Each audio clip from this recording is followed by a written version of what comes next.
Good morning, everyone. We are now live online. As you all know, these meetings are recorded.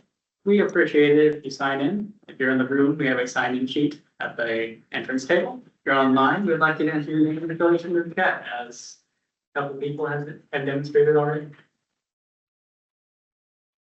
New feature that we're testing are write-in name checks for those in the room. So, our presenters know who's asking questions right in front of them. Write your name and get creative like pulling the Mora. Good wayfinding signs. See, there's don't list your meeting ground rules, but I'm sure you know them and love them already. Listen carefully, follow the guidance of your chair, be respectful, resume hold statements at the end of that. Minimize sidebar conversations in the room and chat, and mute yourself in the room. Fine, leave the room if you must answer a phone call. With that, my administrative review is over, and I'm going to hand it over to Rob as soon as he has written his name down. We do need to stall a bit for others presenting, so feel free to take the floor and own it. Okay. Hello, everybody. Welcome to the Stewardship and Treatment Subcommittee meeting. This transition has confused a lot of us. And so we're just going to be patient and with understanding any new directions from DOE or other things. We're just on standby. I can't really speak to too many of them other than I'm just disappointed that again that it's going to slow the project down. And it's really unfortunate that, we've been trying to do this for over 30 years. And there's been some progress. Yeah, I would accept that. However, it's really hard to look at the timetable to complete the project and say that we're really accomplishing what we need. I can remember back in '79, I was part of a, with Heddle, I was part of a spent fuel and packaging program geared at preparing assemblies and data and information for spent fuel storage in Yucca Mountain. And a lot of that work also relied on what was going to happen with the Hanford waste here. We also had major discussions about that time frame on the value of how to clean up the tanks. And noting that there's a lot of history in this. In Great Britain, the Sellafield project has been very successful in vitrifying their waste and immobilizing it. There are other examples in other countries of vitrification for those kind of activities. So anyway, it's a long road here that we have. We've had numerous delays that we don't quite understand at our level. I wish we did had more of an understanding of why some of these delays and why the permitting is taking so darn long, or the approval process to get going. Today, we had asked DOE. A closing remark out of this meeting is going to end up saying is that if anybody has in the subcommittee has other concerns besides the ones that we've shown that we've played interest in, please let me know. I'm assembling another set of items that I'm going to give me, and then she'll be able to help plan for those presentations. The presentation today is on the West area risk management issues and more of a description of what we mean by the WARM project. And hopefully we'll get some discussion of that today. In particular, we'd like to understand a little bit about the staging of the liquid in the SY farm and talk about the logical path of emptying the SY tanks and how to store the TSCR process waste, the infrastructure integrity, and the end of life issues. In particular, that the TSCR process creates an orphan form of waste. And we have to be very conscious of creating, having plans to deal with, to make this non-orphan waste. Because they all need to have an end. Other on our list, possibly for the next subcommittee meeting, is a tank integrity presentation. Need a better understanding from the standpoint of estimated remaining life of the tanks. We've had a really pretty good year so far on it, and I'm just kind of going down my list. But there's a recent issue brought up by the Oregon folks about some potential technical issues with the high-level waste facility. And so we're going to be having to take a look at that and seeing what the issues are. And this had to do with an email we got about a defense report letter.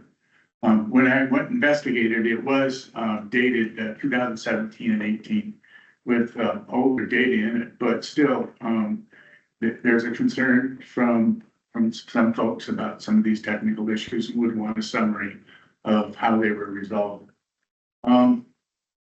And so hopefully Ricky will show up pretty soon. So when we want to talk about some other happenings on the site. No. Okay, we had a great tour. Hey, Rob.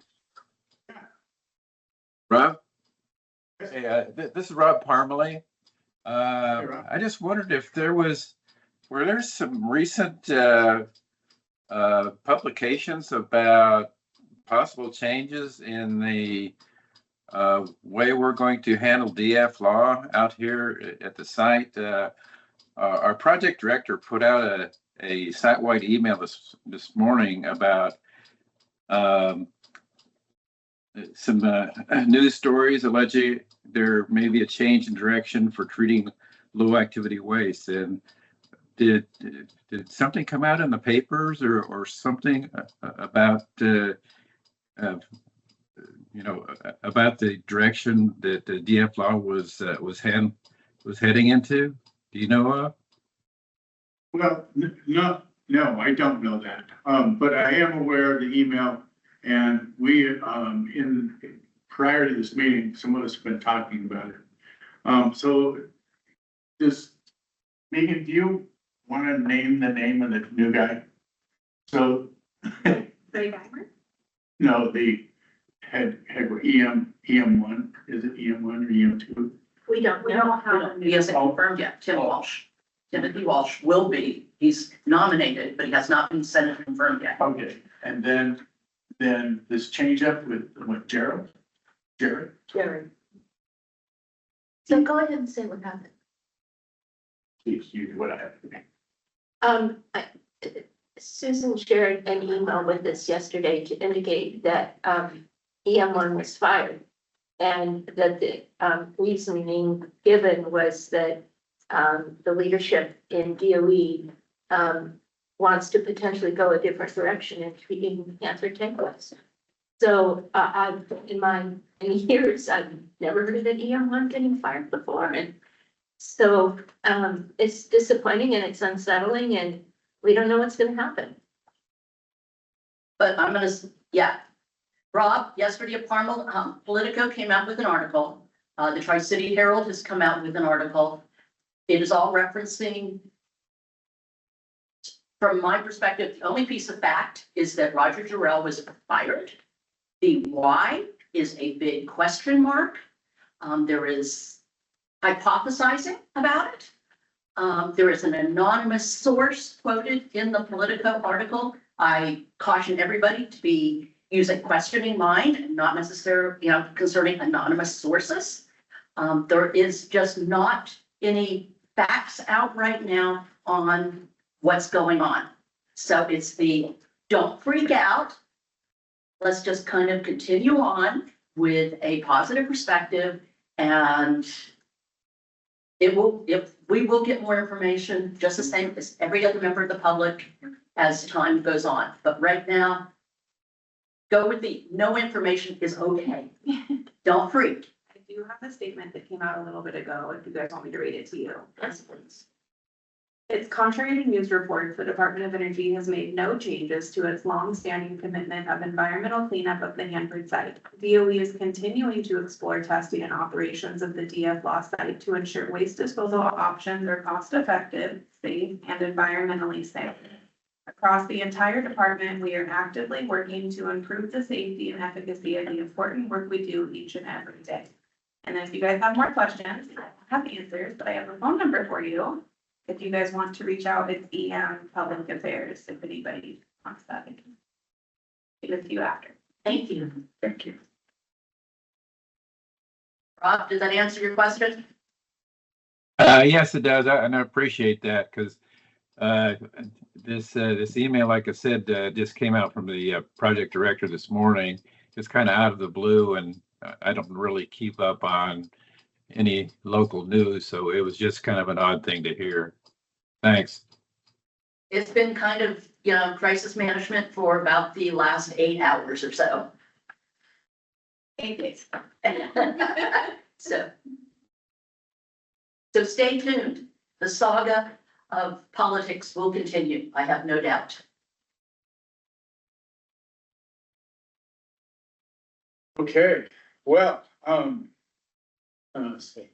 Yeah, it's back, yeah.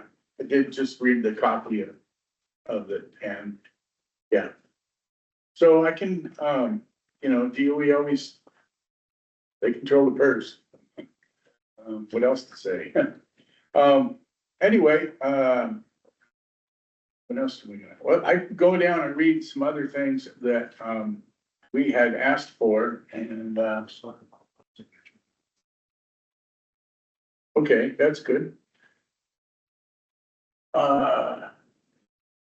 Yeah, we were talking today earlier about trying to have this committee and do a joint advice, on an education campaign for, what Grout is gonna offer us for shipment and storage offsite. So yeah, I think that we want to do something like that. I think what we'd like to ask in the advice is for DOE to make a decision. Are we gonna go out on site? Are we gonna go out off site? And that's something that we thought would be timely to have a joint committee with Co. Because that decision, the public is probably gonna wanna have, it's gonna have a lot of thoughts on. And certainly in some quarters, the public can be pretty controversial. So that would be a really good example, advice on getting the public involved, transparency, and also a policy decision on-site versus off-site. So I think it'd be pretty timely. And DOE hasn't made that decision yet, so I think this is timely to ask them to make a decision. We wouldn't tell them what to do, what we thought they ought to do, just, hey, we think it's time to decide and to involve the public on it. And that will take some time, so it wouldn't be an imminent decision. Yeah. Any other discussion on that? Does this tie into the holistic agreement community support advice? Say that again? And we're finding a community support holistic agreement advice asked to you. Is it kind of a component of that, or is it going in a new direction? Well, we kind of wanted to, just get DOE to lay out a plan. And we have so many different conflicting plans. And so I think the point is the grout's gonna happen. The holistic is defined, that grouting of low level waste will occur. Some of the future documents you can read that they think maybe in 11 to 15 years, they may build a grout plant on site. But it would be to their advantage to go ahead and start trucking liquid waste to facilities that already exist. For gravel. So, so they just have to make a decision, or explain to the public to get the buy-in. One way To or the move other. forward, yes. For Mia has some thoughts on this, and we're probably gonna hand it over to Ricky. And Ricky just walked in the door, so. And in an interest of staying on schedule, And you have the, for now, last word on this topic, and we'll revisit, visit it in committee business. I was just gonna say that it's my understanding that according to the holistic settlement agreement, the agencies will be making a decision on grout and where that will be happening by the end of this calendar year. So any advice that we would write would be completely after the fact of them making a decision on whether it's on-site or off-site. And Ryan or someone else can correct me on that, but it's my understanding that decision is supposed to be made by the end of the year. It's one of the milestones in the agreement. M6264 is the milestone due December 31st. Got the right number, Ricky? Yeah, and it's the Department of Energy's decision, it's not the TPA agency's decision. Next up on our agenda is a discussion on the warm conceptual design. We got Ricky Bang here from DOE. You have the floor. Yeah, I'll kick it off. For those that don't know me, I'm with the Hanford Street Office, tank waste operations, as the deputy assistant manager in the organization. Today, I was scheduled here to kind of provide an overview of what we're doing with what we call the WARM project, WARM, which is short for the West Area Risk Management Project. There's been a lot of confusing probably acronyms and terminologies that we've used for the project. So I think today was a good opportunity for me to kind of clarify and kind of where we currently are at. So I'll start off by kind of providing that high level overview, and then I'll allow plenty of time for Q&A as well. All right, so going on to the next slide, what I at least wanted to start off with was just an overview of what's occurring in the 200 East area, right? So what we have for DF Law and WTP right now. This is a conceptual drawing of the advanced modular pretreatment system that's in AP Farm in 200 East. On the far right of the graphic is the tank side cesium removal system. You know, that was constructed back in 2019, it's been operating, and it has feed stage and AP106 to then feed forward to the vitrification plant. That process module, you know, has processed over 1 million gallons, and we have 800,000 gallons staged in AP106 currently. I believe at one of these meetings, we had briefed on the advanced modular pretreatment system project. And, you know, we briefed that we had selected a alternative to proceed through to the design phase. And the alternative that we're proceeding with is constructing 2 process modules, similar to the TSCR process modules, next to AP Farm. And the 2 process modules we would be constructing are similar to TSCR. It would add an additional ion exchange column to the design, and that would then be sufficient enough to meet the throughput capacity needed for the vitrification plant. And so this is the conceptual drawing of the advanced modular pretreatment system. It is, if you toured AP Farm in TSCR, it's just up the hill from the tank side cesium removal system. It will be the 2 modules that you see kind of on either side of the blue square. And so those are the 2 process modules that we would build. And that's called the AMPS project, AMPS.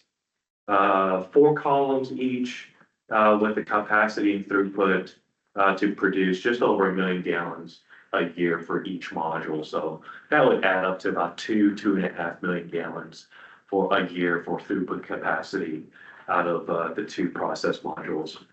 The transfer lines would be hard piped to and from the AP Farm tanks for treatment. But I want to provide that as kind of the a background and update, right before I get into the east area talk, or west area talk.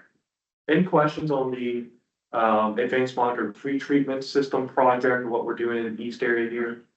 We had a chance to go out and tour the facility. It was amazing. Really interesting. I'm glad. Lessons learned from the first phase. And I think that was a really good exercise for our workforce to go to, because they could really get hands-on the mock-up, walk through the current procedures they use today and say, hey, here's the changes that they wanted to make, so that they could operate it, when this is up and running. So I'm glad you all got to take a tour of that. Wonderful. All right, slide three. Before I get specifically into the warm project, I wanted to provide an overview of the 200 West area and where we're, what we evaluated, right? And so what we've evaluated is shown here on this graphic. It is what we've analyzed as options in the 200 West area NEPA supplement analysis that was released as a draft in March of 2025. This graphic provides a visual of the flow sheet of the 200 West area effort. So out of the holistic agreement, there's a commitment and milestones to retrieve 22 tanks out of S, SX, and U farm. And part of the process to retrieve the 22 tanks out of West area is visually laid out at a high level in this conceptual graphic. So I'll start up in the upper left where we have the SX, S, and U farm tanks. There's 44 tanks in total, single shell tanks in total in SX, S, and U farm. Current evaluations is, up to 24 million gallons could be retrieved from the single shell tanks and then into the double shell tank system in SY farm. So SY farm is the only double shell tank farm in West area. That tank farm only has 3 double shell tanks. Compared to AP farm, which has 8 double shell tanks, SY farm has 3. SY 101, 2, and 3. So the conceptual planning right now, because we're still at the conceptual phase, single shell tanks would be retrieved into SY 103, 102, decanted, and then SY 101, would be the feed tank going into the warm project, the West Area Risk Management Project. The warm project is the treatment step, right? So that's probably what I want you to take away is in S, SX, and U farm, that's retrievals. The warm, which is in yellow because it's still to be designed and built, that's the treatment step. So that treatment step, I'll get to them on the next slide, but we'll treat that tank waste, remove the solids, remove the cesium, and it'll feed into a to be constructed pre-treatment waste storage tank. The conceptual design has it roughly at about 100,000 gallon capacity, right? So in AP farm, we had a double shell tank that could take the pre-treated waste. We don't have that capacity in West area. So we'll build 100,000 gallon approximately tank to kind of store that pre-treated waste. We didn't want to go much bigger because I think there is a statement in a holistic agreement that we wouldn't have a huge backlog of pre-treated waste. We wanted to have just enough capacity to be able to transport it outside the state of Washington for disposal. And so that's, I think, how we kind of came up with that rough 100,000 gallon number. From there, once we made it through the pre-treatment step, through that warm project, that center step, the next step would be the grouting and offsite disposal. And through the options that we've analyzed, there's still options right now that we will make a decision on by the end of the calendar year. From the pre-treated waste storage tank in the center, it will either be transported to a commercial on-site grout facility, either by a transfer pipe or by a truck, we don't know yet, or grouting on the Hanford site, or from the pre-treated waste storage tank, it would be transported by truck or rail, we don't know the path or mode yet, to an out-of-state, well, I'll say an off-site, commercial grout facility, and then a out-of-state disposal facility. Or I should say, and or a, out-of-state disposal facility, right? So it could be, grouted near the Hanford site, but off the Hanford site. Or it could be grouted and disposed of outside the state of Washington. So those are the options that we've evaluated, and we've done that as part of the draft NEPA supplement analysis that was released in the spring. I do have a question. I noticed you don't have TXT, TTX and TY tanks on here. Why is that? So those are in the northwest quadrant in the 200 West area. And really following the retrievals of C Farm, AX Farm, and now A Farm, the next move is to go into SX and U Farm. And in those 6 single shell tank farms, they contain about 80, maybe up to 90% of the total radioactivity that's stored in single shell tanks. Well, that's where we saw most of the risks being stored in the single shell tanks. So for us, it made sense to go tackle SX and U4. Got it. Thank you. And basically everything that's to the right of the SY tank is still to be designed, constructed, and some of it to be decided on. Any questions on just a high level conceptual flow sheet? When do you expect to get started on the WARM project as far as building? Building could be 2027, 2028 timeframe. We still have to go through the design phase, so we're in between 30 and 60% design. 100% design should be next year, and then we work with the state on permitting. Where is it going to be located at as far as? The WARM, I'll cover that on the next slide. Okay, sorry. No problem. Before we move on, Mia Burt online has a question. Anyone? Hello. I'm curious about the labeling of commercial on-site, off-site grout. Are you saying that the on-site facility would be a commercial facility, which, and how would it be a commercial facility? That's different than I think most of the facilities on site, if I'm not mistaken.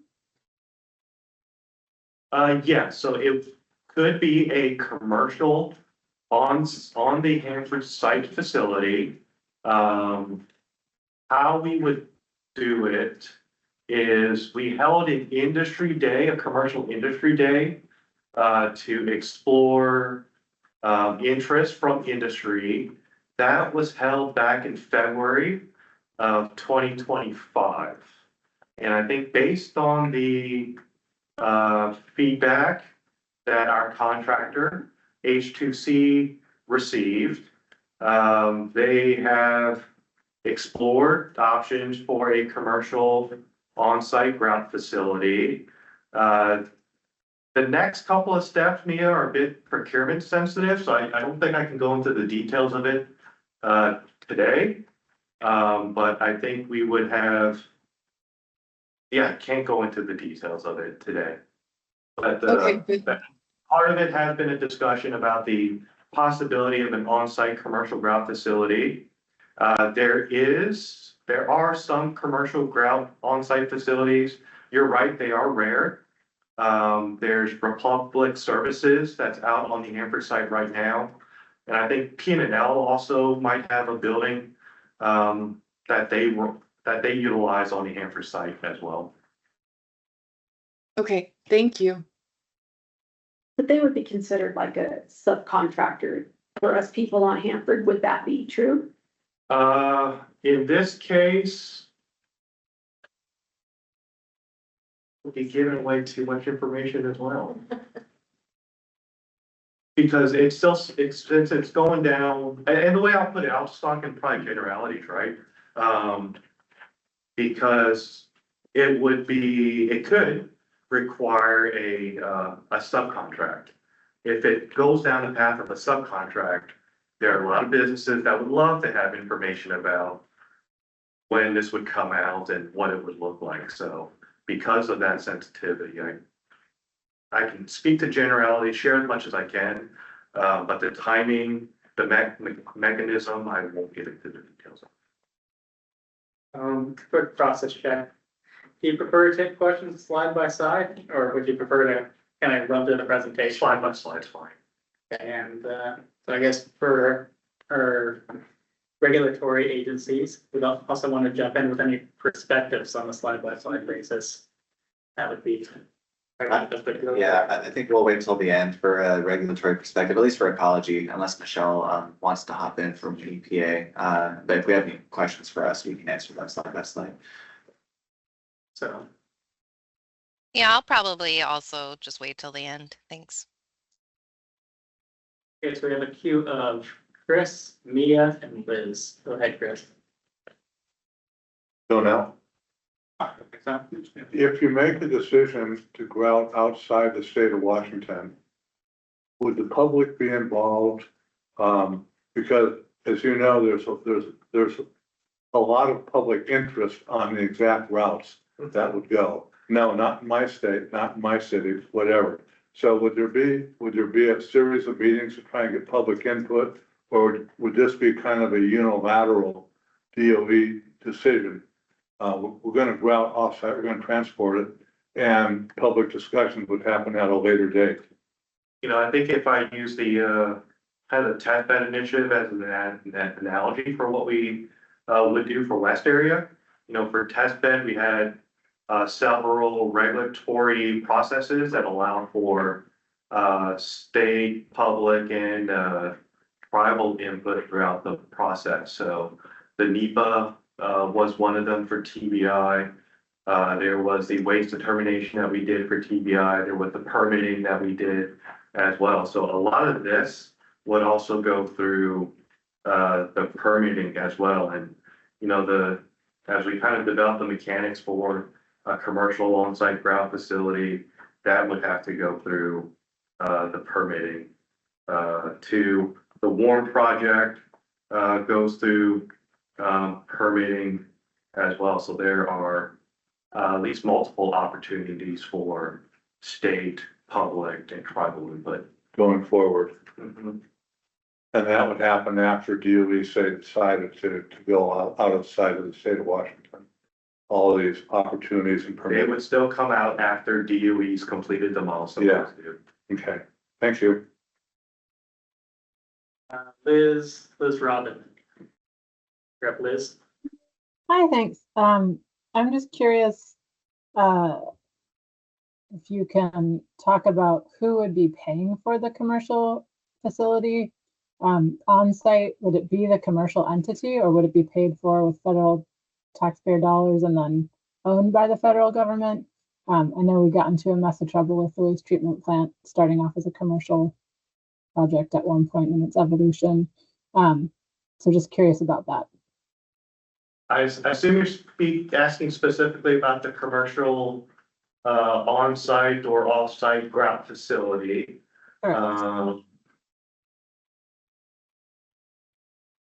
Let's see, how to respond.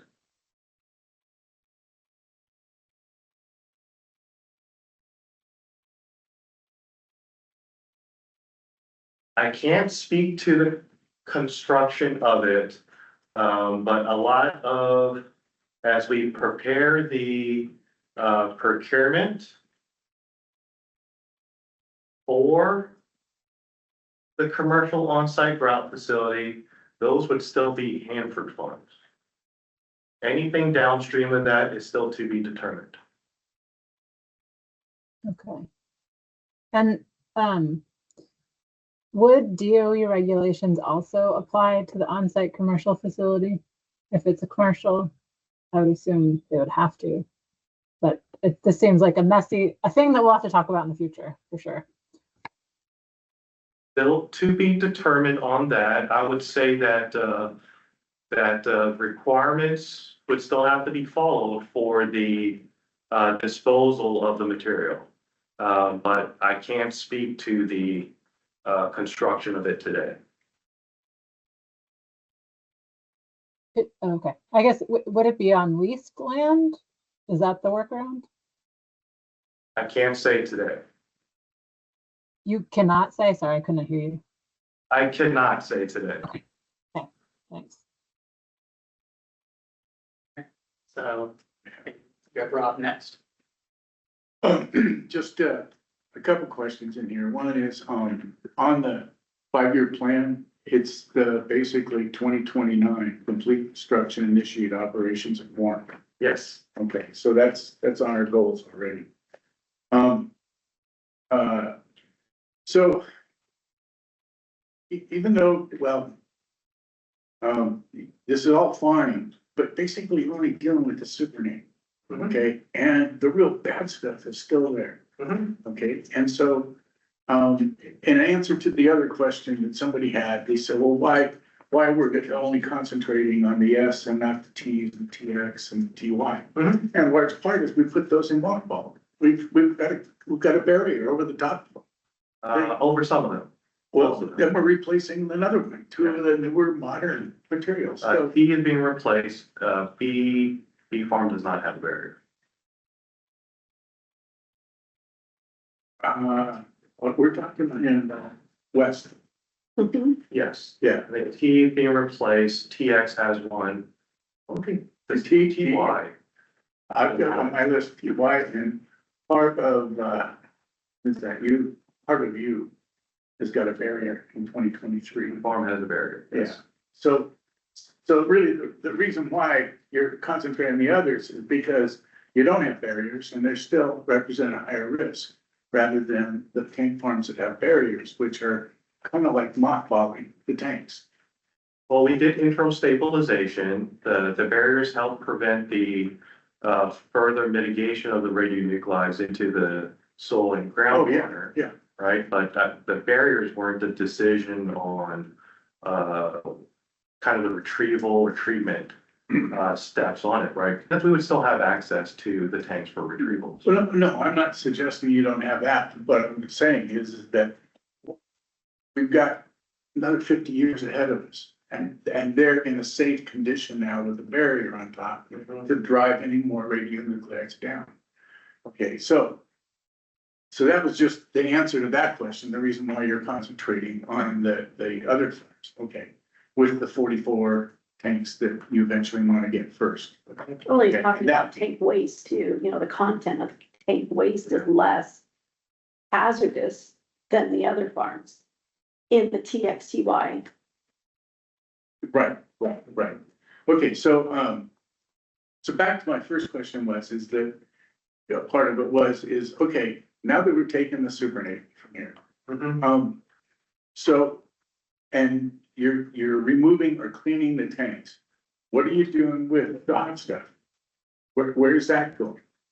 So the cesium that's removed will be That's all on the CST. stored on the CST and on the ion exchange column pad. Right, but what about the PU or the U or the other transuranics that occasionally you'll run into and that, So the solids and sludge will be retrieved from the single shell tanks because part of the retrieval process will still have requirements for how we retrieve the single shell tanks. The solids will then be stored in the SY farm tank. And then as part of the holistic agreement and part of our system plan is to commission the cross-site transfer line. right, To be able to transfer then the solids from west area back to east area. that's the plan. And then the water used, because you have to re-slurry it, right? And then that water will be used as a transfer. Yeah, and I think that's why, through the NEPA analysis, that's why we said that we have like 24 million gallons from the SSTs, but what we have to plan do is up to 32 million gallons or even as high as 39 million gallons. All right, thank you. We're ready to move on to the next slide. Okay, so we'll go on to specifically the warm project. With the warm project, this will look very familiar. But again, this is the treatment step in West area. That's part of the flow sheet, right? And I think we have enough information from tank size cesium removal operations and with the advanced modular pre-treatment system design to be able to progress the design for two similar process modules in West area. And so we've decided to progress the design for a two process module system using the same process modules that we have for the advanced modular pretreatment system, the same modules that you toured at Avantech, I believe, last month. The two modules will be sufficient for pretreatment in West area and meet the throughput needs that we have to be able to retrieve the 22 tanks out of West area. And so you kind of see on the left, the three SY tanks. You'll see underground transfer lines that then kind of continue over to the two process modules. The process modules are the treatment step, and then that'll feed a 100,000 gallon pre-treated waste storage tank. Over on the right, kind of the lower right is the ion exchange column pad that would be constructed, 4 spent ion exchange columns. And then there is a rough conceptual drawing of a location of a load in, load out station, assuming truck transport today. So we're currently at the 30% design stage. I think we're nearing the 60% design stage. So a lot of this could and will change as this finishes up in the really the 90% design, which won't be until I think next year. Any questions on just the concept that we have? And I think this is kind of the beauty of what we've done with the TSCR system. We had a demonstration project that's capable of 1 million gallons per year. That's a shipping container process module approach. And now we're scaling it. You have an approach that's scalable, can be deployed using the same design over and over again.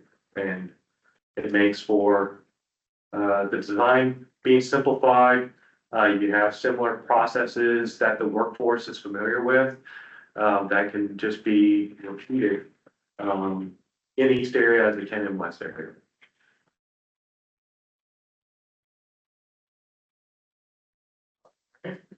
On the next slide, and this isn't quite as much on the warm project as much as kind of the broader West area plans that we have coming up. Kind of ties back to kind of slide 3 where I talked about the bigger flow sheet between retrievals and the treatment step. But what we know with retrievals is a lot of the retrieval resources that we currently have in East area, right? The folks that are working today on a farm, a lot of those resources will have to be relocated to SX and U farm in a few years. Actually, starting this year. Well, next fiscal year, I'll say. Starting next fiscal year, they'll be shifting some resources from a farm into West area. And so to have the infrastructure in place for those resources to be housed and staged and to be able to work out of West area, there's a lot of infrastructure that still has to be designed and constructed out there. And so on this graphic, the primary things that exist are the roads and the single shell tanks and the double shell tanks. The trailers, the parking, the water systems, the sewer lines, the water systems, the ventilation systems, all still have to go through the site evaluation processes, have to go through the design processes, and still have to be constructed for people, resources to be staged out in the 200 west area. And so I think as we kind of look ahead to why pre-treatment and retrievals is in the 2029 timeframe, you know, we're still in the design phase, we're still in the phase of getting construction trailers for a lot of the workforce that will have to be out there for the upcoming 2 to 3 years to prep SY farm, SX and U farm for retrievals. If you've driven through, you know, the A farm and AX farm complex, there's a lot of infrastructure with utilities, water, ventilation that has to be constructed. There's equipment to be installed inside the tanks. And then we have the treatment systems that we have to construct next to SY farm for them to begin treatment and as well as retrievals in this area.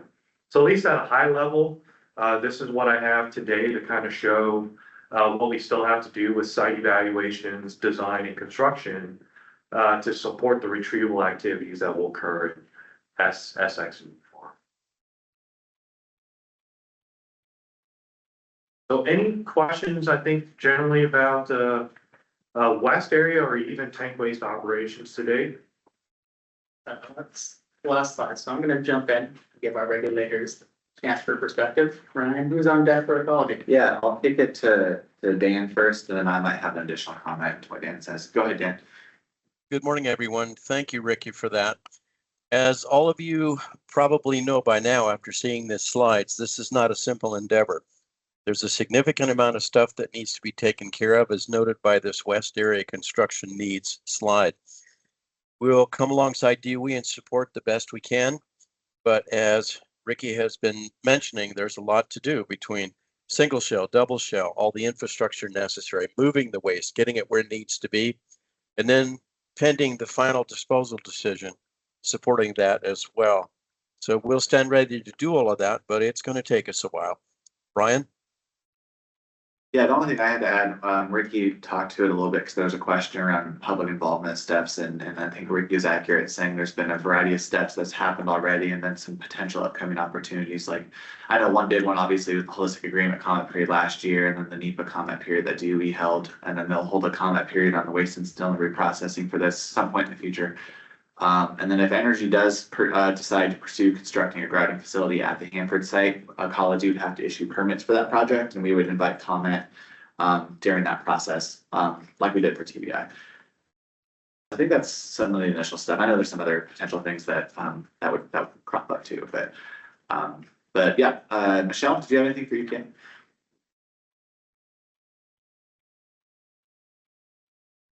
Hi. Yeah, so the on-site activities would be, as Ryan was just saying, addressed by ecology permits, and EPA would continue providing oversight of ecology's implementation of RCRA. Off-site activities will require, like we did for TBI, a treatability variance from the land disposal restrictions. And so, you know, EPA stands ready to receive that kind of petition from DOE. It would be from DOE directly, outlining exactly what their intended plans are, and then we would either approve that plan or not approve it. I just am trying to point out, EPA won't be designing or deciding what the transportation plan should be or where the grouting will occur or where disposal will occur, et cetera. It'll all be those will all be DOE decisions that they put in their petition that we would either approve or not approve. I think that's pretty much it from me. Thank you. I think we're in the big Q&A. What do you have for Ricky Bank? Is that a question there, Rob? No, but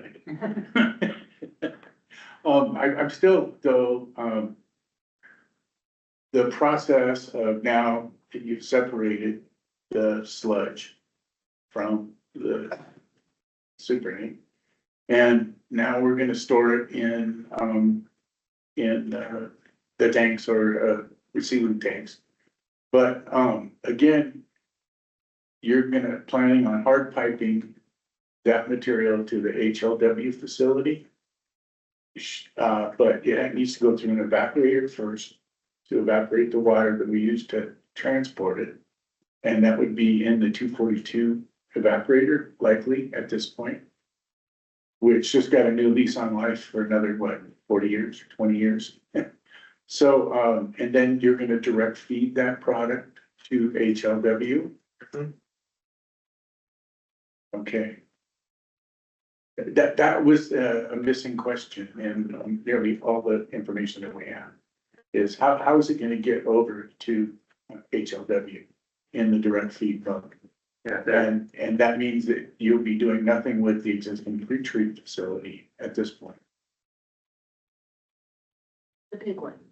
Yeah, yeah, I don't manage the pretreatment facility, so I'm not aware of the status of the pretreatment facility. Right. But you won't have a need for it in the Warren project. For the Warren project, no, because for West area, we would be managing the supernate and sulcate, right, that we retrieve and treating it to be disposed of offsite. And then the solids, we would be commissioning the slurry transfer, cross-site transfer line, Right. to then transfer the material to the east area. There's also in the holistic agreement, a commitment to build 1 million gallons of multi-purpose storage space as well, Right. which could be used to store retrieve material. So is it under consideration to use the existing tanks in the retreat facility for that storage? I don't know, because I don't manage that project. Okay. Yeah, there's over 100 very large tanks in that facility already installed. How's the fact right out there? Yeah. Anyway, that was my, the high level waste is really important to me. The graph's gonna be so low and really not a real hazard, but it's still gonna be a high level waste, and that's gonna linger for a long time. Because we won't be able to grab that. Next up, we have Chris and Q. As a reminder, if you're in the room, you can flag me down for Q. If you're online, you can raise your hand, teams, or make a note in chat. Chris, you're up. This was a question for EPA. The petition that you referred to, would that be a publicly available document?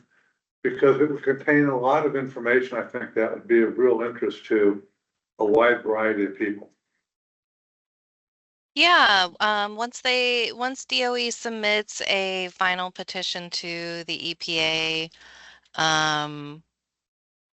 actually, I'm not sure at what point it becomes a public document, if it's right at that point of submission or after we've made a decision. But like we did for the TBI, we did offer public comment on our draft approval. We offered consultation to the tribes on our draft approval. We received a number of comments, and then we replied to those when we posted the final approval, which is publicly available. So I would anticipate that, again, we would have a public involvement process in the petition approval or disapproval process. Thank you.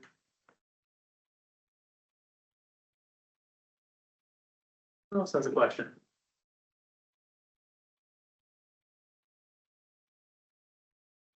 Everyone in the room looks contented. How about those online?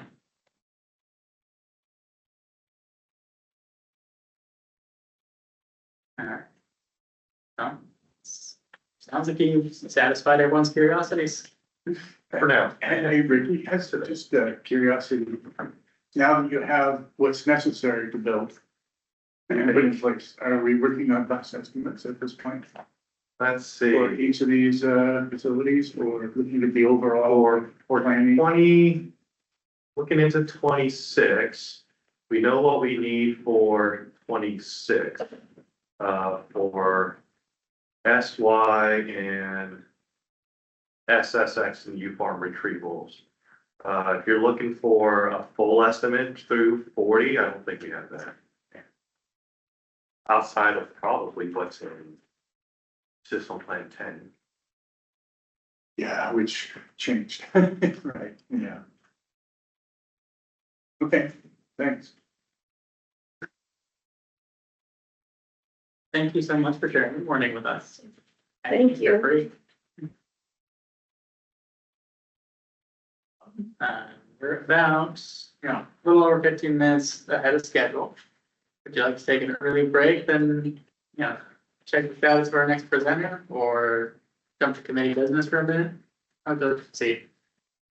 Yeah, well, yeah, the committee business, we can entertain some right now, unless people have really need to get out of here. But what concerns most people here about tank waste? Okay, and I can read from some of the stuff we had in the past, and if you want updates on this, we can do that. But at the beginning of 25, we needed more information on grout, and everything from knowledge, maturity, experience of grout with our radioactive waste, description of different blends. We would ask for what about how do they address the high pH chemistry of the Hanford waste in the grout? Concerns as to the quality and regulation of a private company was concerned. What are the grout performance factors? And what about the TCLP testing? That's the test you use for leaching. So it's a ASTM test that drips water on it and measures how many atoms come off during a leach test. And we handled discussed the future infrastructure of the integrated waste feed delivery plan, volume 2 campaign. This was a document that talked about integrating the WARM with the rest of the high level facilities. And our question was, does somebody want to go read it a little bit more? And does it need to be changed, revised, or any comments made on it? I've also had a lot of discussion about orphan waste from the TSCR processing. What are we going to do with it? Right now, we basically are under the understanding that because it's all inorganic, it would be very adaptable to pouring into the high level waste melter and vitrifying it. And that's a great idea, but there's no plans for it. So nobody discussing it. And that every month or two, every new campaign, we're generating another 3 of those canisters of orphan waste. So it's an ongoing issue for me.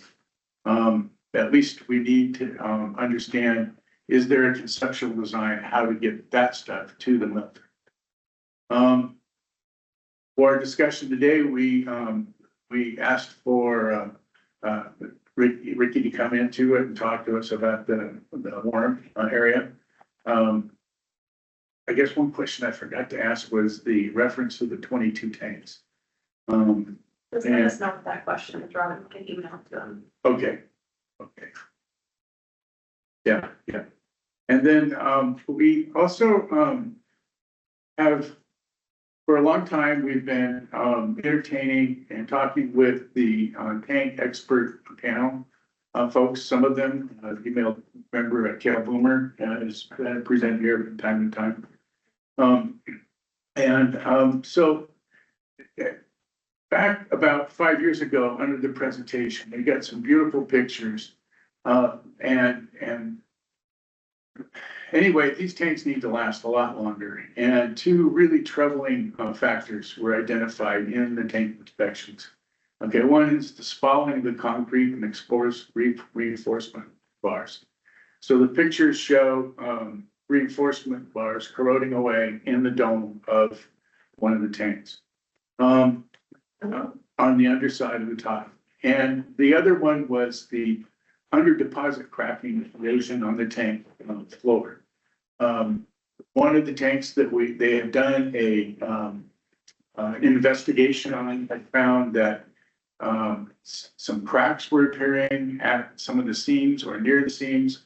They were very clear to say they did not think it was a stress corrosion type event, but it's an under deposit corrosion that is occurring on the tank bottoms. And how are we going to estimate? The big question is what's the remaining life? From the standpoint of materials person, you look at that when things get towards the end of life, things all start happening at many locations, and corrosion and et cetera. So we probably need another update from the tank integrity.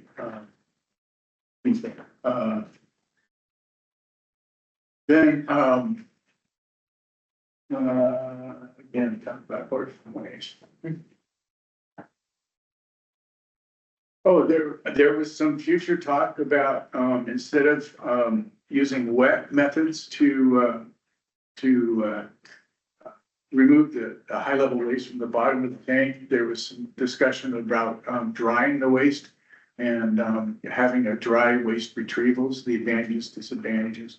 That's probably a future discussion, but we did see and toured at the tank mock-up facility. We looked at them cold spraying more metal onto the sidewall of a tank and so with their ultrasonics, they can identify a low spot on the outside of the tank.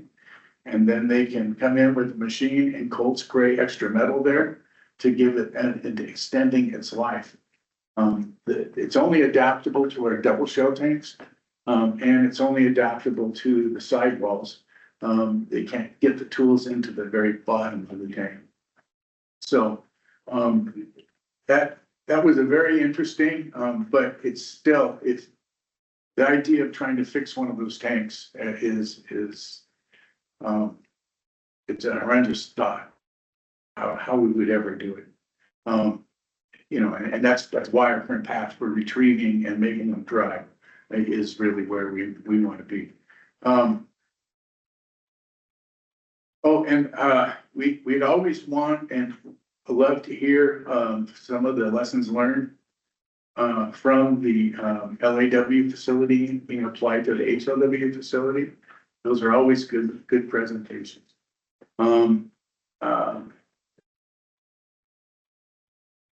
We got our GRAP 101 presentation, which was really good. I think that a lot of us really understand GRAP a little bit better and how it works, hopefully. And I know that some of the committee is interested in conduct of operations for the operating facility and maybe a presentation on the whole idea of the procedural control, the stop words, the conduct, the professionalism, the training, things of that sort to all the operators in there. I trust it because I've seen it and I kind of know it, but I think that the group could appreciate a little bit more of the rigor that goes into operating. Are you talking about the law facility? Yes, the law facility. Can you send me your list that you're reading? Yeah, you got it. I think your predecessor got a copy. You probably didn't transfer over. Your list and then an explanation of more than just the title if it's not on there. Right. The biggest thing I'm gonna need from you though is I need you to, as much as you can, tie those briefings back to how that's gonna help you write your advice that was requested. Okay. Yeah, our advice basically. done. Let's get it done. I'm just, seriously with, you know, they have, there's a lot of experience around the world with grouting tanks. Just throwing the waste in there, mixing it all up into a slurry, make them solid. And that is just, it's a cheap way to do it. It does isolate it. It's limited, but it's just something that we really don't want in the state of Washington. We're seriously into break time. Oh, okay. Well, okay, I only have two other items on there, and I'll mention if people want to talk about it more. One is the cross-site transfer piping yeah, that's it. Yeah. Also, I scheduled breaks 10:45, we're about 10 minutes out. Do you want to take an early one? Sure, I mean, yeah. Early break, and I suppose we'll reconvene at 11. Right? Okay. Coffee shops open, utilize the extra time. Sounds good. See y'all in a minute. Okay, with that, we're live online yet again. Okay. Our next presenter is Tom, Tenner. Pronounce it. And we're asking cupcake questions.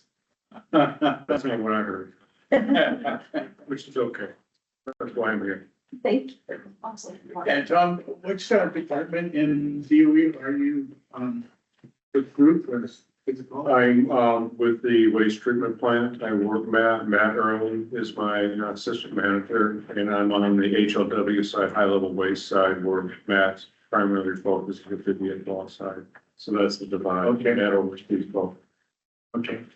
I did a lot of the materials work on HLW and that. So, yeah. So you're gonna school me? No, it's just. It's all good. Yeah, we're just interested in updating us on whatever lesson learned that we're gonna apply forward into the HLW. And any other things that you would like to share with us. Okay, are the slides gonna be on the I screen, can share them right now. please? Live for everyone in the room and our 20-ish people on, depending on line. Okay, next slide, please. Again, my name is Tom Tyner. I'm the program manager for the Highland Waste portion of the plant. I've been on the project since August of 23, so I'm relatively new going forward. The purpose of the meeting today, you got it, thank you. Next slide is that to talk to you about the lessons we've learned, not only from the low activity waste project, but also we've talked and reached out to Savannah Riverside for the vitrification project. We also have reached out to Sellafield. In fact, Chris Thomas, our senior technical person for HLW, visited Sellafield and also Le Havre in France to learn from their mistakes. And they were very open with us and shared a lot of good information. In fact, some of that you'll see later on in this presentation that we'll talk. Again, the presentation is for information purposes only, but I'm glad to take questions as we go through the presentation going forward. When we go through the presentation, I'll tell you the approach that we have, and it's been proceduralized. So we have a process, we have charters in place, and we have a routine review of the lessons learned program that we have. I'll provide you a current status of where we're at. I'll talk to you briefly about how we identify and close the lessons learned, and how we categorize them. And then also refer back to the major lessons learned that we have from the DF law.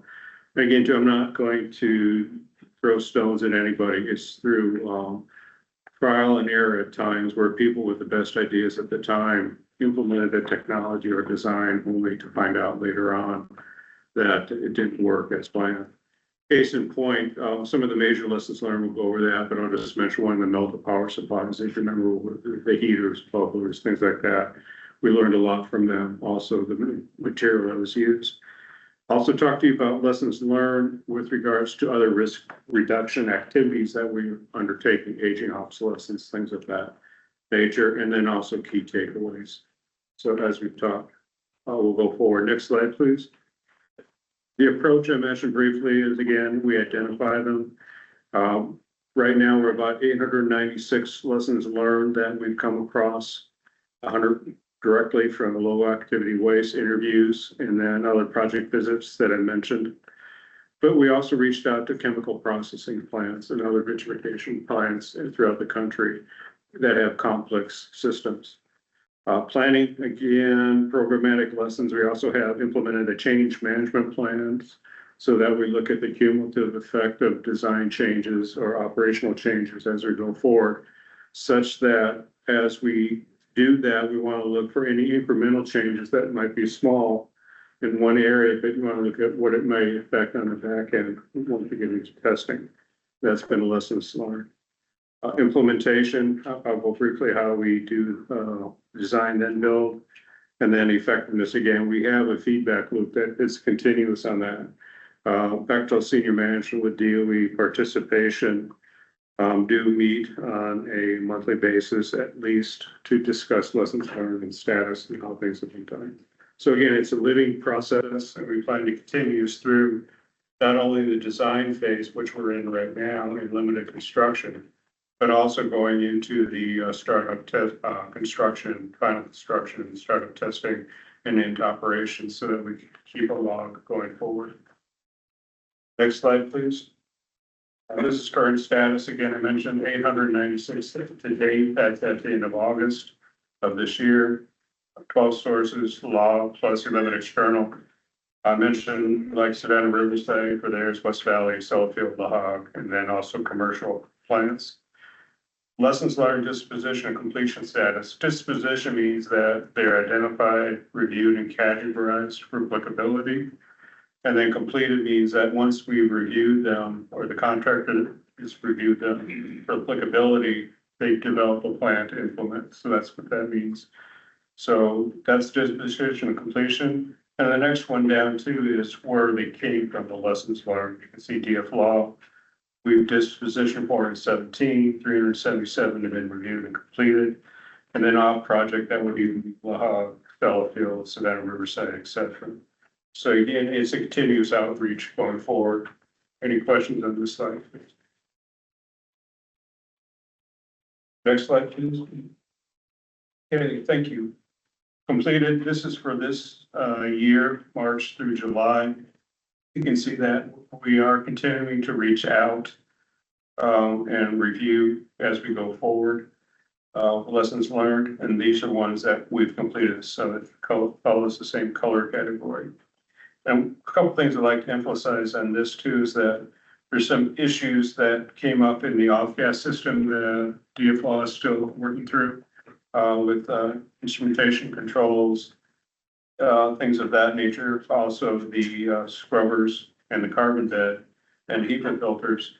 Those are things that we're taking to heart, and we're relooking at the designs we have. It'll be a similar process, but not identical, the high-level waste plant versus in comparison to the DFLAW going forward. So we are taking that into account as well. Any questions on this slide, please? Okay, major lessons learned. Next slide, please. This is where really where it comes to being is that a couple of the things too, we're trying to shift, and you probably heard Mr. Vance in the past and others talk about, we're shifting to a 24-hour, 7-day-a-week operations mentality going forward.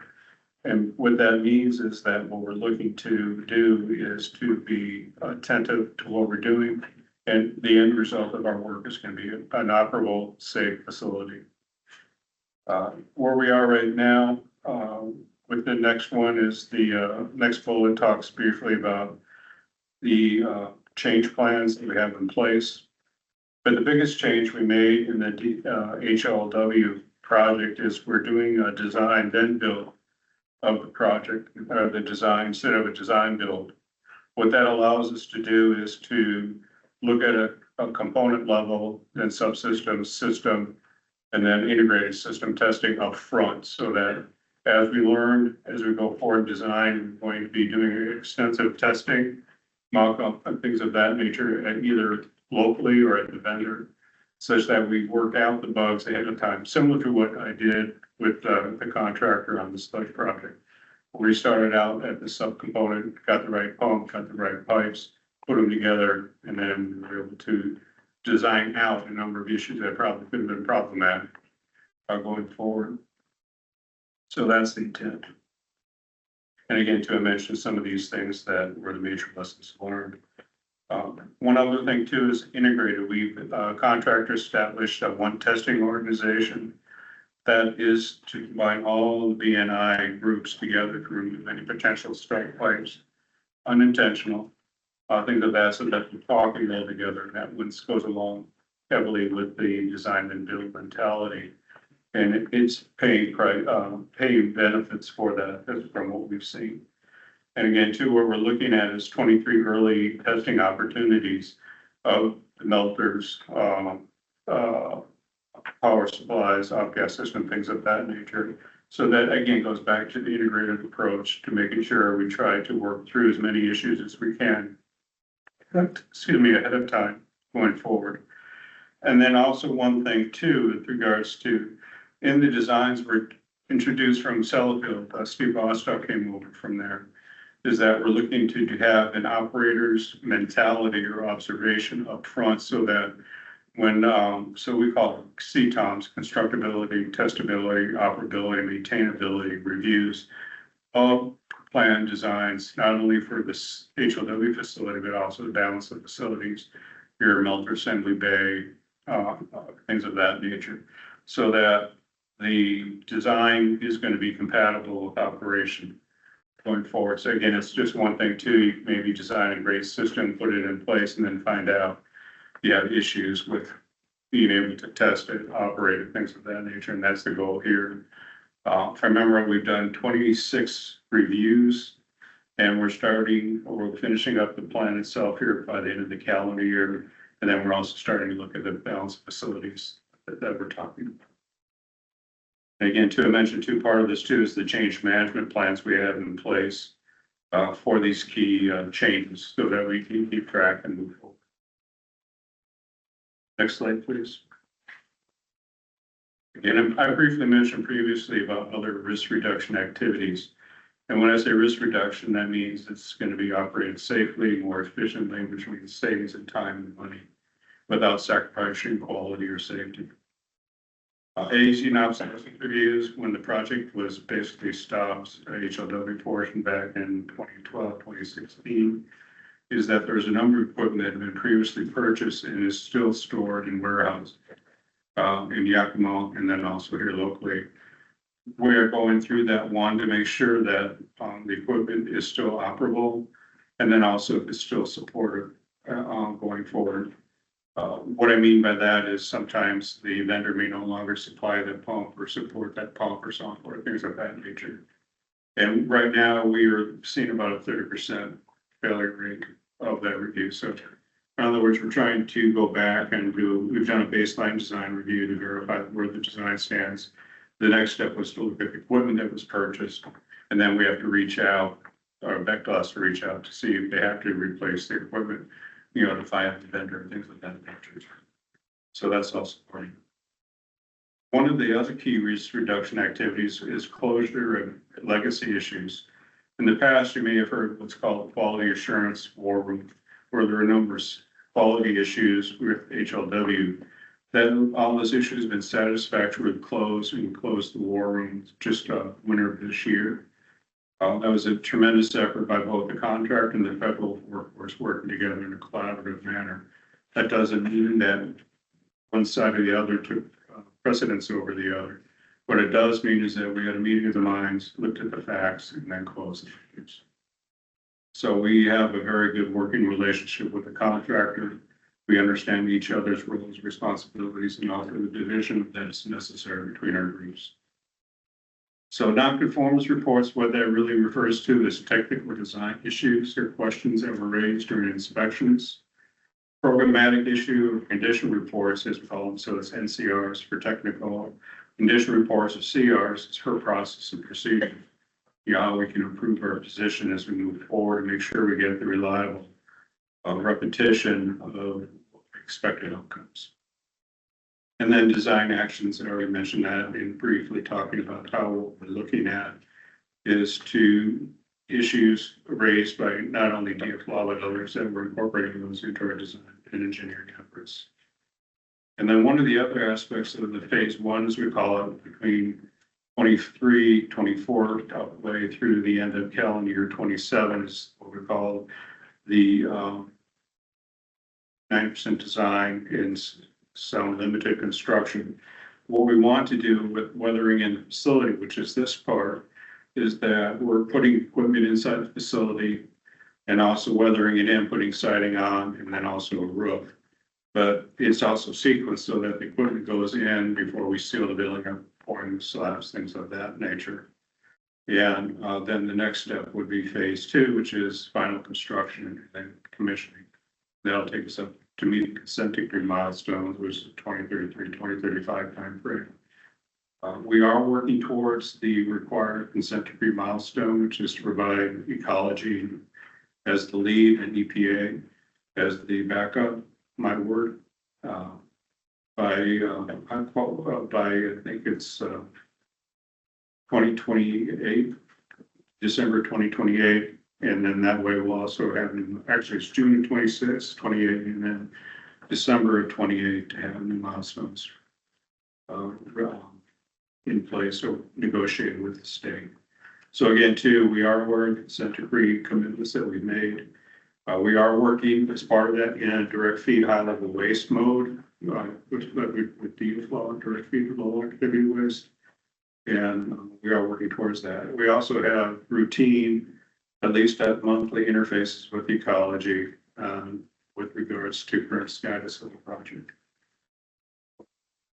So again, where we are right now, forgot to mention the construction and concrete pouring that we're doing. That goes through an extensive low risk or rework review. So that mentioned aging obsolescence is that one, the equipment's been inspected, verified, ready to go in, operable, supported. And then also making sure that everything else is status quo based on prior non-conformance reports or condition reports. So again, we're trying to reduce the risk for rework. Last page, please, page 8. Key takeaways, again, design project and construction going forward. One of the things that we are tank waste operations, which Ricky Bang just talked about, Bechtel is reaching out to other contractors on site, continues to do that, such as now with H2C, we'll work in integrated fashion to make sure, since they're going to supply us the waste, we have to process it. We're going to make sure that we can meet the waste acceptance criteria and other permit requirements to go forward. The DFLAW equipment challenges, again, what we're trying to do is address those in the design up front, on the front end, instead of trying to resolve issues on the back end when we're doing the commissioning. Enhanced system component modeling, that's also part of risk reduction. That's also part of the testing that I was talking about, upfront testing and use of mock-ups. And then the lessons learned are being addressed, as I mentioned before. Project, again, what we're talking about is right now, we're looking mid-27, calendar year 2027, to get the high confidence baseline for construction and commissioning done, and then also get the contract lined up for the request for proposal, working with the contractor to get that in place for, again, the final construction and start and commissioning. A couple other things that we're looking at too for a cost saving perspective is a lesson learned right now that if you recall, DFLAW is doing a single melters test for the environmental performance demonstration test. We're looking to mimic that as well. You know, start up one melter and then bring the other melter up, and then going forward with that regard. And then also too, we're looking at the testing strategy, commissioning strategy, how we can streamline that.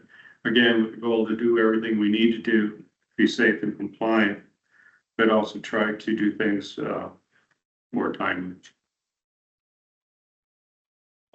Procurements, one of the things we're looking at now is we're looking at long lead procurements with regards to the design that we have.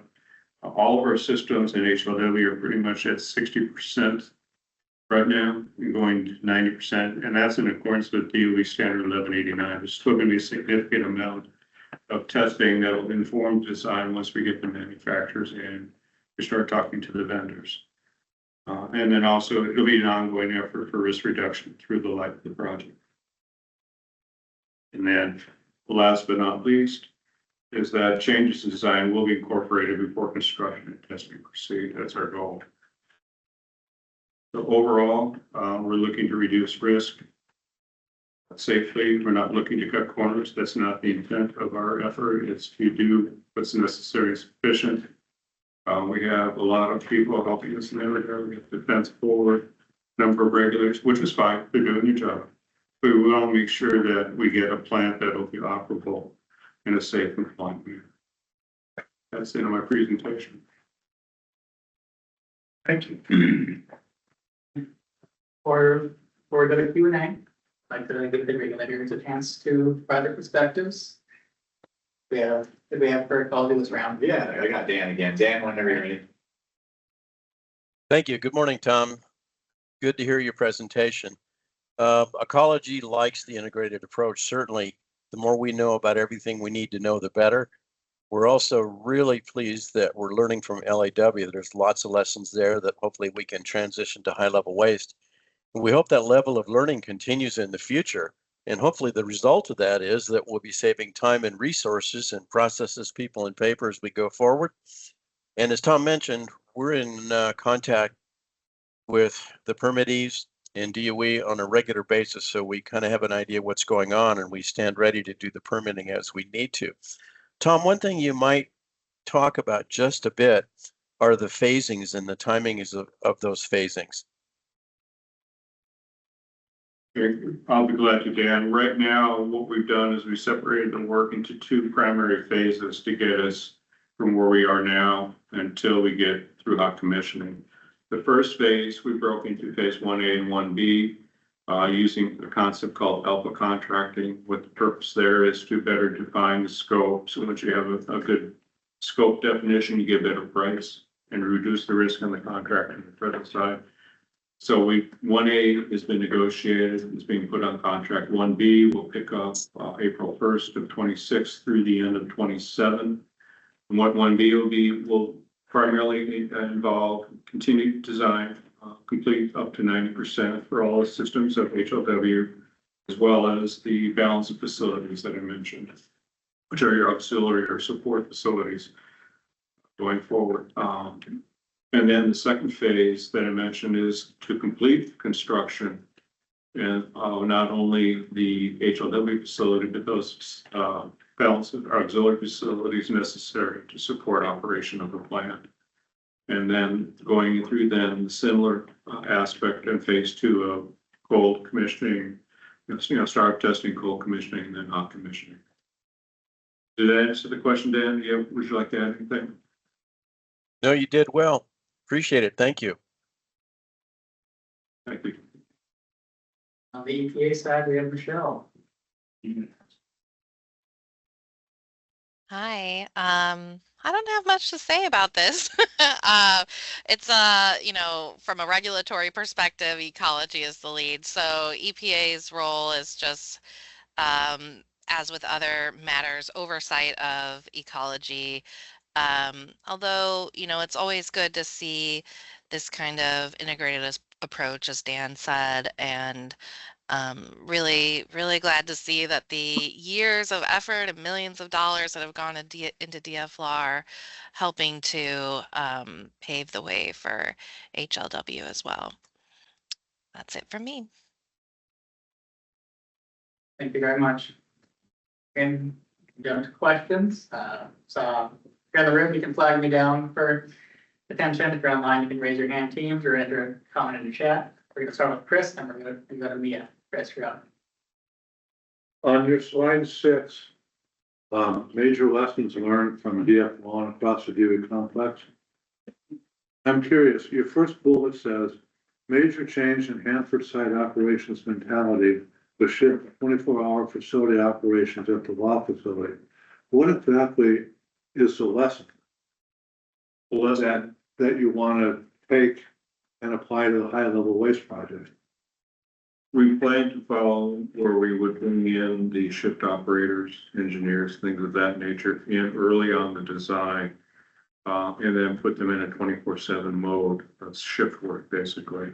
So that they learn the systems as we bring them online through commissioning. So in other words, the engineers, the shift engineers, things like that, with the operators would be the same ones that eventually would take us through startup, full commissioning, and operation of the plants would maintain the continuity. That's what that means.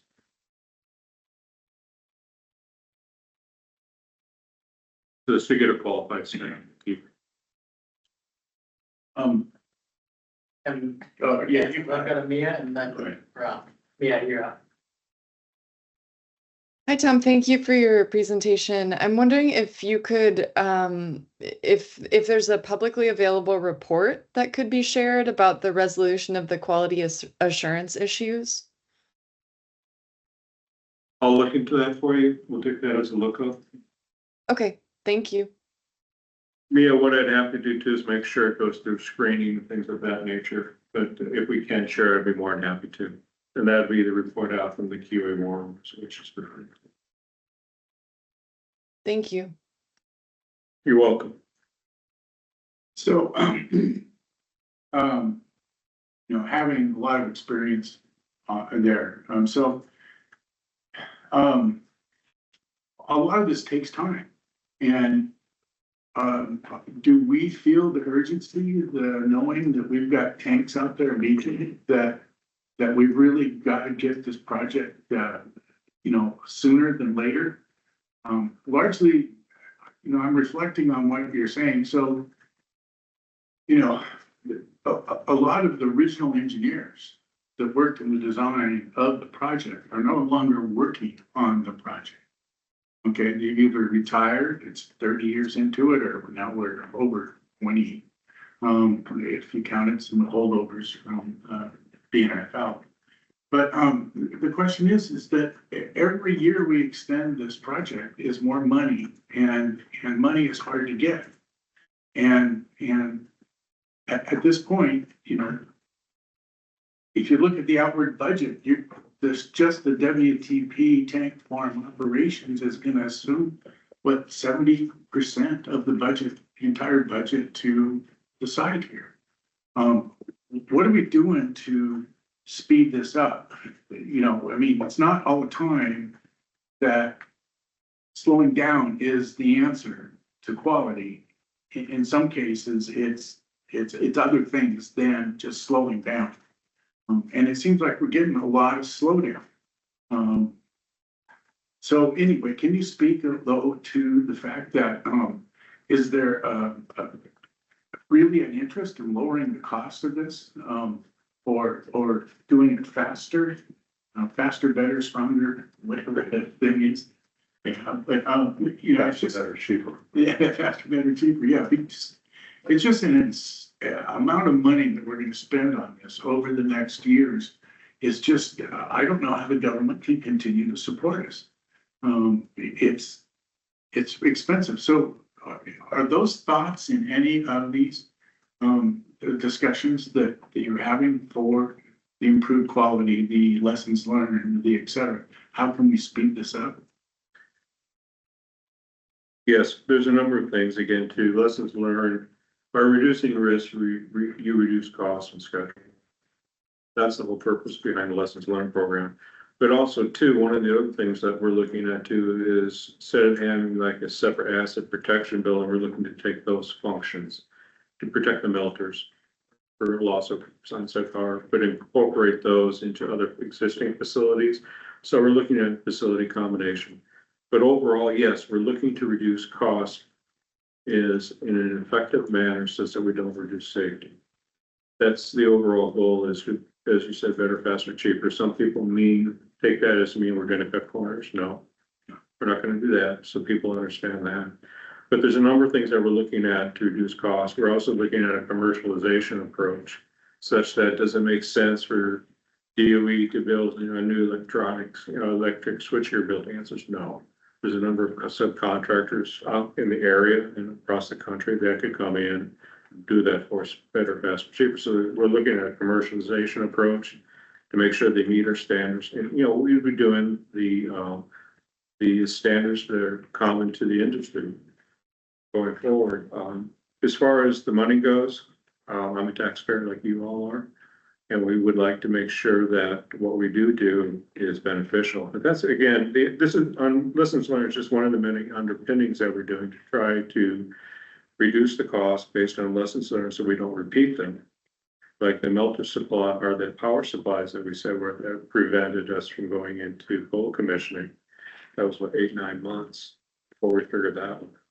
And again, I'm not throwing stones, it's just that we're taking those lessons learned. And right now, at the HLW side, we're spending about $1 million a day, which is a lot of money.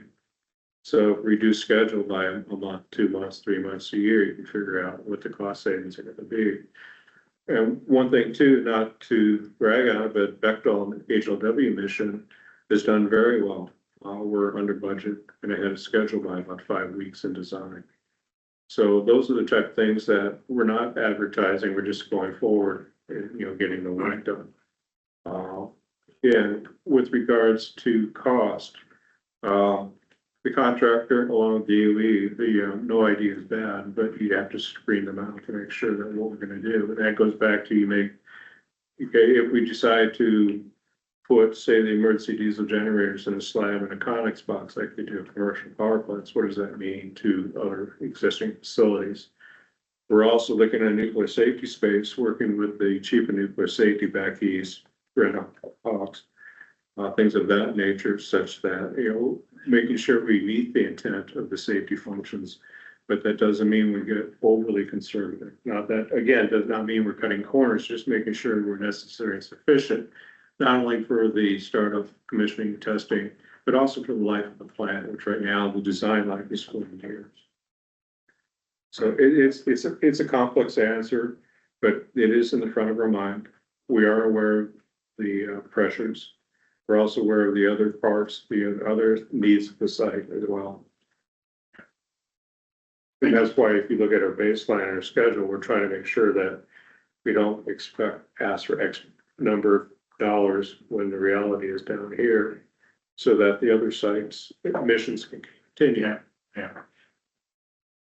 Yeah, the budget report was quite, because it was, you know, every year an extra, you know, $4 billion every year. Yeah.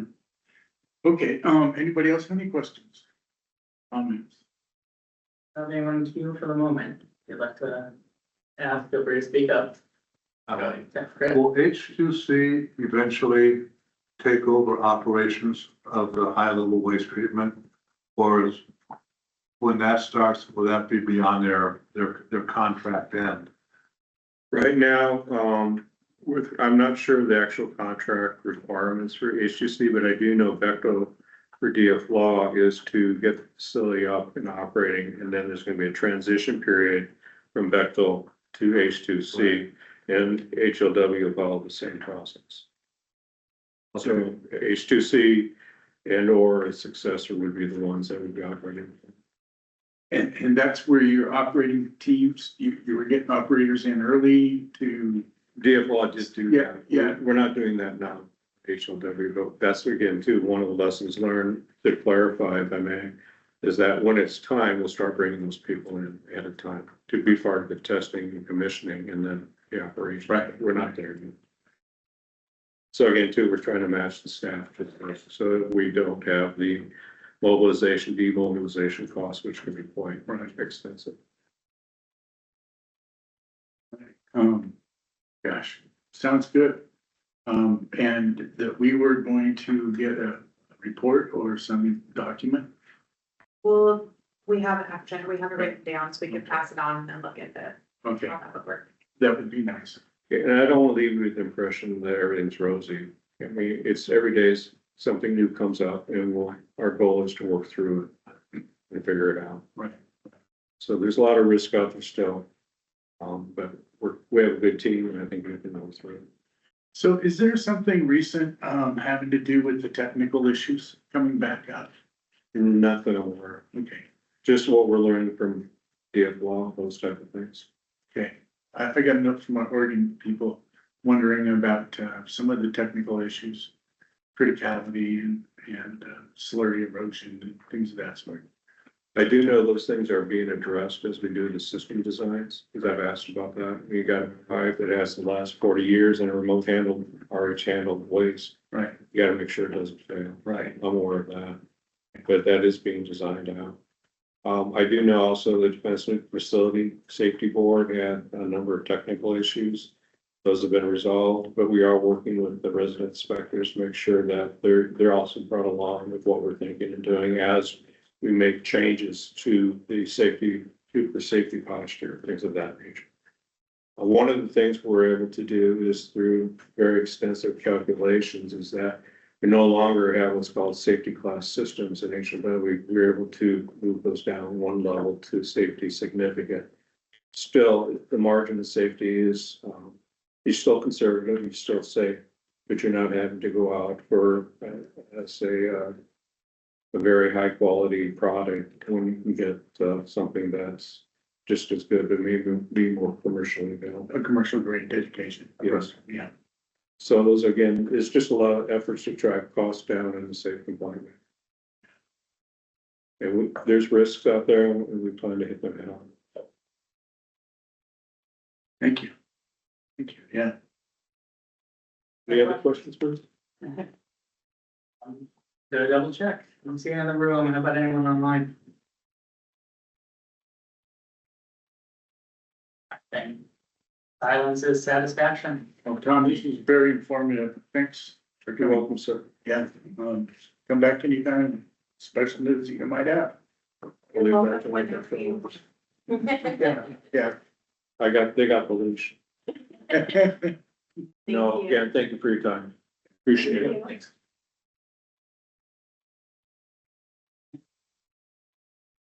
Yeah.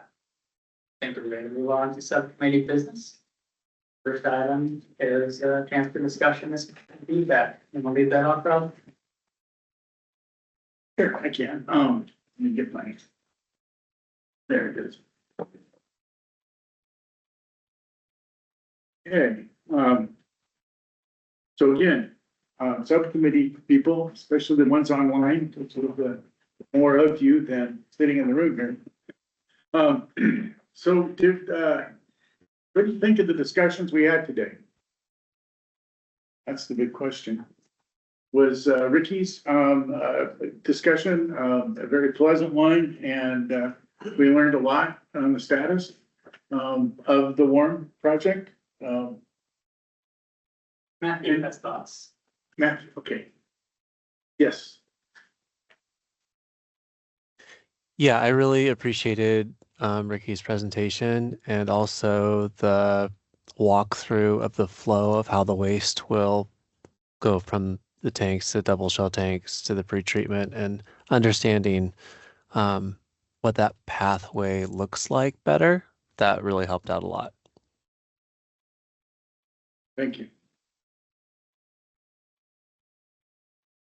Somebody else have any comments on the discussion?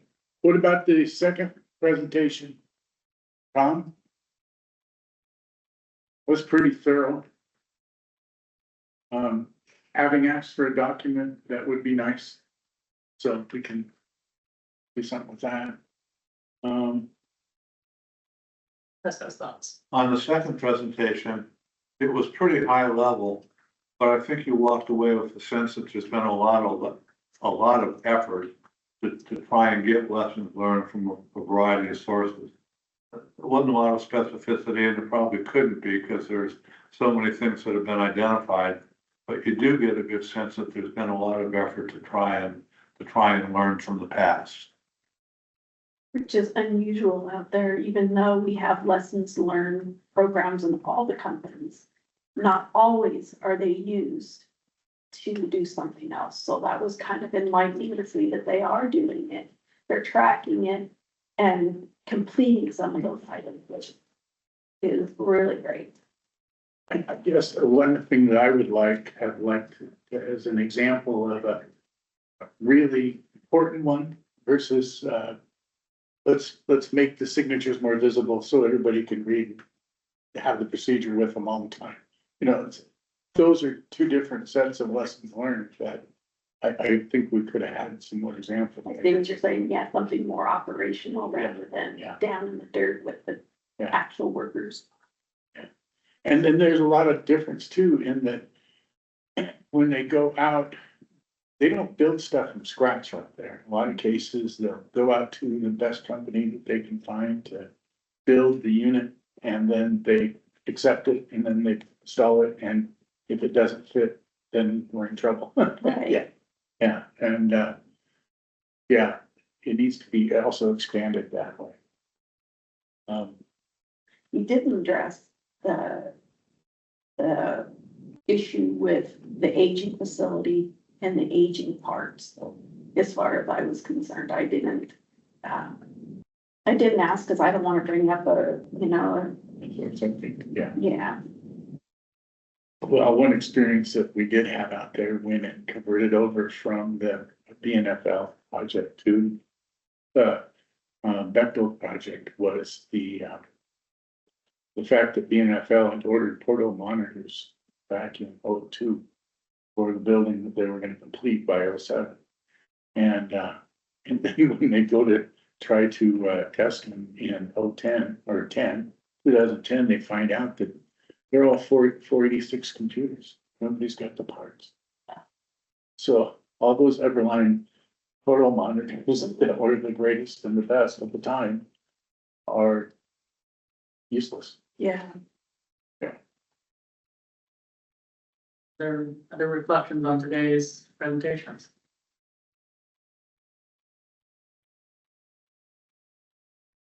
Feel the energy. I don't feel the energy, no. Oh, it's getting towards lunchtime, right? So we have a upcoming meeting.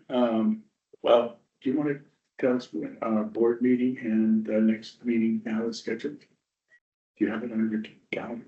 I have that calendar, but it's been marked up a dozen times. I don't know what the plan is the political answer. Hopefully we'll have news in the next couple days. The plan right now is for the meeting to be the 9th and 10th of October, but that could change, so, after that would be, but my date's November 9th and 10th. Yep. Yeah. Yes. No. For October 8, 9, and November 5th and 6th. Thank you. Because I'm not planning on November 6th. Yeah. For the schedule that you handed out 2 weeks ago. Yeah.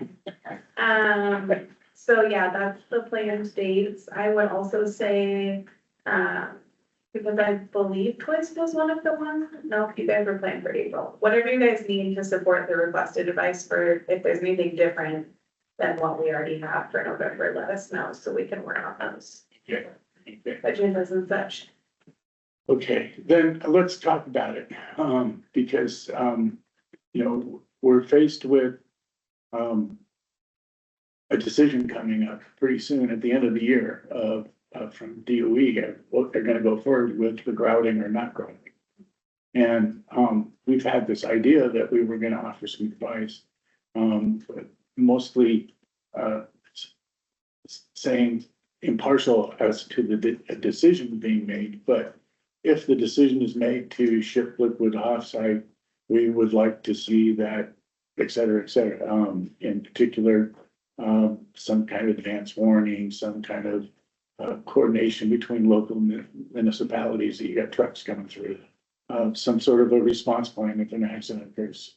You know, some of those are the kind of things that we would like to put in that, but with the decision coming up so soon. I don't think you would have a full board in time to have advice before the end of the year. Right. Rob, Yeah. I'm gonna interrupt. What was, I don't have the work plan in front of me. What is the advice that is passed for this committee? That is in the work plan, the advice that this committee is tasked to do. Like I said, I don't have my work plan in, so Can you that, pull it up on the screen, John? that's what we need to be working towards. And a couple things there, so I'll start by showing off the work plan. So You request one piece of advice on community support for holistic agreement. Asking for policy level advice on outreach strategies, messaging, and opportunities to reinforce trust and transparency in Tank Waste mission with the public and build community support following the holistic agreement. So what topics do you need to support that? Well, this is open. So you don't have to put together something for the twist. Based on our work plan and the workshop we held last month. I sorted out what's in the work plan versus the request made on those calendars. So we have, everything lined out like for November, February, May. What doesn't show up is the full board meeting. That advice was targeted for April for that. So counting backwards, we will want to pass that advice out of the twist in February, because it falls on, which means the next chance you have to work on it. As an IM team would be November, our next meeting. So at the very least, you'll want to inform your IM team there. Do work outside if you need any presentations, workspace within the twist, we'll want to consider that for November. Boy, the holistic agreement is pretty big. And, is there more specific on it? I don't think it's necessarily the holistic agreement. I think it's, It's grout. It's the acceptance of the weird to make grout. I don't think that's what can you pull the, Isn't that work plan back up, please? the holistic agreement? Well, We're not asking what the holistic agreement is. I think that. go back to the work plan. Yeah, I'm fumbling with my little laptop mouse. Okay. Here's the description. Provide policy level advice on outreach strategies, messaging, and opportunities to reinforce trust and transparency in the Tank Waste mission with the public and build community support following the holistic agreement. So not necessarily advice on the holistic, but it's kind of tied in with so that's something, I guess, if you guys wanna have a joint conversation as well. On taking that tank waste, or not tank waste, sorry, I'm getting twisted in my head. The holistic agreement and how the agencies can kind of help that. Can I throw a thought in here for you, Rob? I heard that there was conversation, a couple times you raised about the warm project specifically part of the holistic agreement and transportation specifically. And I think that there, at least from my perspective, there's a direct tie-in of transportation and waste with community support for holistic agreement. And so that could be part of the advice if you were to evaluate it. So you could basically provide, just an example, you might be able to look at providing advice to the agencies on, how to do outreach, what policy level advice you have on like community outreach for transportation and waste for the warm project, for example. So I think there's, I know that it's not super specific, but it's something that the agencies are seeking feedback on, and you could take it a couple different directions. I heard there's a lot of, interest on the board about transportation specifically, so there could be a really good tie-in that would still fit this advice request, but also get the board's interest in transportation, so you can knock out two birds in one stone. It could be as simple as that, as putting in the advice, like how you as the community, what would be the best ways to reach the community and talk about their concerns with routes or. I'll include, that in my thing with you. And offer some level of, presentation that can be given to us to support that. Yeah. But yeah, I see this as a key topic for the November meeting, that we need to be talking about how to craft a piece of advice answering that question. Yeah. Because we've been tasked. Yeah, this is so much different than before. I know, And it- but we need to address the advice requests that we've been requested to provide. Right. So the November meeting needs to be a discussion of what that looks like and how to do that. Right. And a plan to make that happen. Okay, Chris and I will noodle on this after here, and we'll come up with some. I mean, what do we need to make that happen? Yeah. So there's that to consider. And the other items that were identified on those workshop boards for November were tank integrity briefing and or a closure briefing with some Yeah. details for like inspection program, tank life evaluation, regards to tank integrity, which is defining closure in regards to closure. And another thing to consider is the cleanup priorities draft advice, because that is also, that's being targeted for the January.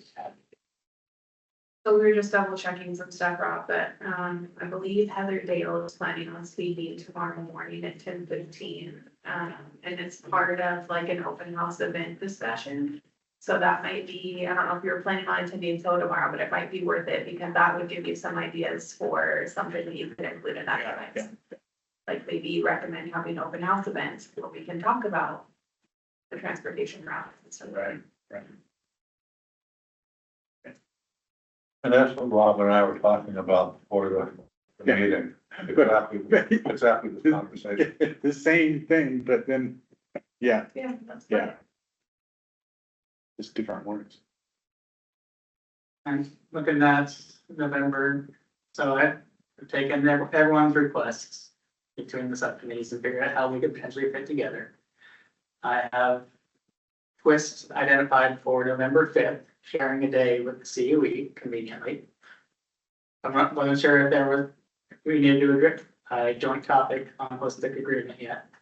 But we have a lot of open space for TWST in particular because, well, all we have are placeholders at the moment. So as it stands, I identified CUE for the morning. They run their meeting. We jump into a joint CUE TWST session to discuss the cleanup priorities that could be expanded to include a holistic agreement related item if you'd like to do a joint topic, but otherwise TWST has an open afternoon. Figure out what you need to. Okay, What you need. Run your advice. very cool. This is in my mail, right? I certainly will be. Okay. Rolling out, you know, Okay, draft ideas here and the ideas I want to. I still have an email left from my vacation I haven't gone through yet, so I just, if I got this. It's gonna be living documents. Thought I searched for it. As part of the meeting minutes. Yeah, okay.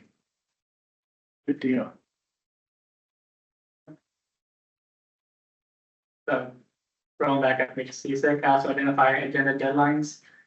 The November agenda deadlines are at the end of this month. We have a lot of meetings that feel like they're back to back on the calendar at the moment. Okay. So, you have all of, 3 weeks to think about it. Less than 3 weeks, that's what I want you. Draft agendas ahead of that. That's good. All right. So, I guess we're done with our meeting here. So whenever refine our thoughts going forward or have other subcommittee business to cover. The time is yours to use. No, I just, people have asked me questions. One of the big questions is why the delay on, hot commissioning of LAW? For 2 more months or whatever. Why are we missing these timetables? Talking about the extension. Yeah, Yeah, there was the extension the agencies announced in end of July from August 1st to October 15th, and I'd have to defer to energy for the energy specific side of it, but we just agreed that they just needed some extra time to get the environmental testing done, and then for the state to complete our final permitting actions, because there's some actions that we just can't do until the test is done. So it allows both agencies to complete our final actions. okay, so they're not complete yet with the testing. Testing is ongoing. From your perspective, Ryan, from what you've heard, does October 15th seem like a pretty firm date, or is that kind of a soft date? I'm not providing any kind of any kind of conjecture or anything. I just, what I can say, energy is continuing to work towards the October 15th milestone. It's a legal milestone in the federal consent decree, between us and energy, and we're working really close and really hard with energy on overseeing the ongoing commissioning activity. So they're continuing to work towards it. we're supporting. Yeah. Okay. We get a project? No, it's too soon, too short. Yeah. You'll know in November what happens by October 15th, so.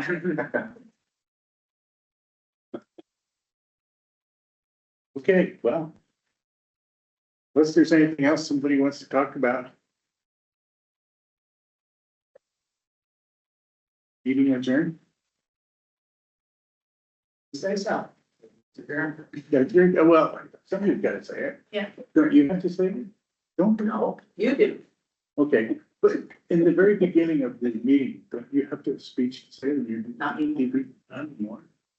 That's not a requirement, and I don't wanna, don't wanna have to preach things to you that you guys already know, so. It I was thought never, it was never a requirement. It's just, that was his. I always thought that that was the right way to do it, and, Do you want me to prepare a speech for next week? no, it's just that standard thing that Lindsay did, everybody did that beforehand, pretty much.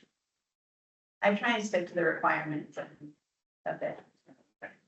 So before we do formally adjourn, Dan jumped in the queue. Dan, what do you have for us?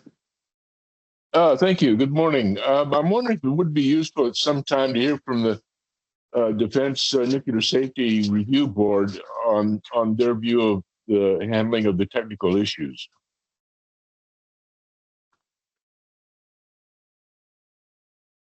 Add that to our list. Can I ask what advice that supports? Or is it just a general want to know thing? It's been ongoing. I mean, I can remember back in 2016 or 17 when we were first discussing the high level waste plant that the Defense Nuclear Safety Review Board had cited 4 issues: erosion, corrosion, criticality, and hydrogen. And I just would like to hear from the Defense Board that they're satisfied with what's been going on, or how closely they're working with the design team. I'll write it down. Okay, thank you.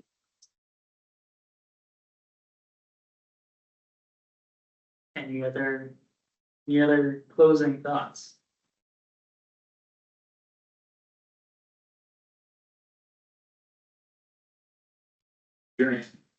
Rob says adjourned. Thank you, everybody. There's nothing this afternoon, right?